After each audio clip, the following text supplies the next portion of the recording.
Ustazah. Ustazah yang muda. Ustazah yang paling cantik, Ustazah Izzah. Minta mana pada semua, Ustaz Aslan. Ustaz Fishmi. Ustaz paling garang ialah Ustaz Hamdan.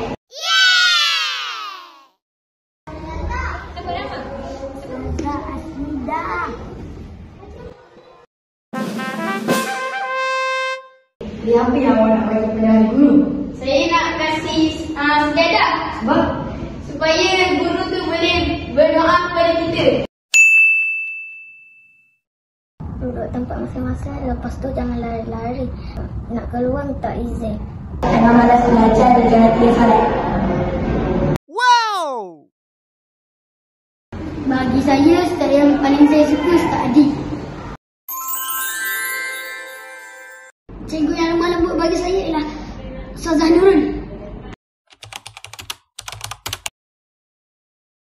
Pegawai bank. Kalau saya bukan seorang guru, saya akan menjadi petani yang berwawasan. Kalau saya bukan seorang guru, saya seorang accountant. Kalau saya bukan guru, mungkin saya seorang ahli korporat. Saya akan jadi penulis novel. Kalau saya bukan seorang guru, saya adalah software developer. Sebagai wakil pelajar, saya ingin mengucapkan selamat Hari Guru kepada semua pendidik yang banyak mengorbankan masa, tenaga dan kasih sayang demi mendidik kami. Tanpa guru, kami tak mampu membaca, menulis dan berfikir. Terima kasih cikgu atas setiap ilmu dan teguran yang membentuk kami menjadi insan yang berguna. Semoga Allah membalas jasa guru-guru dengan kebaikan yang tidak putus-putus.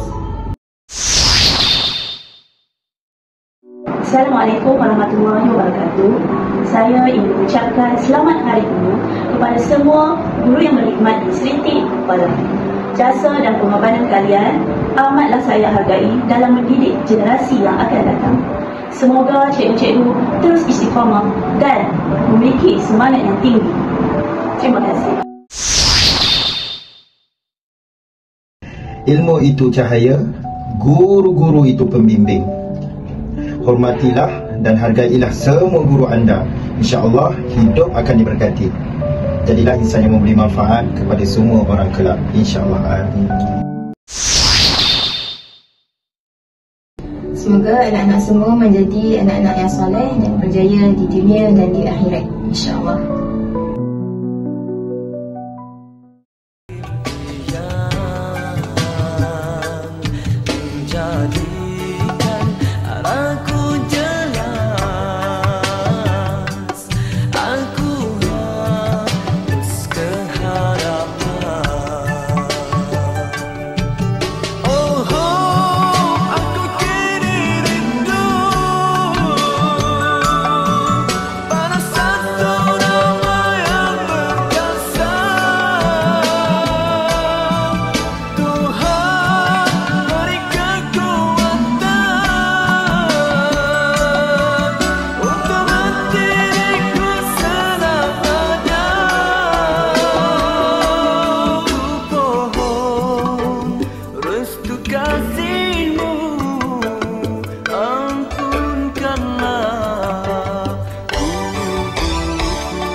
Kami dari Sri Ti Ilmu Falah mengucapkan Selamat Hari Guru.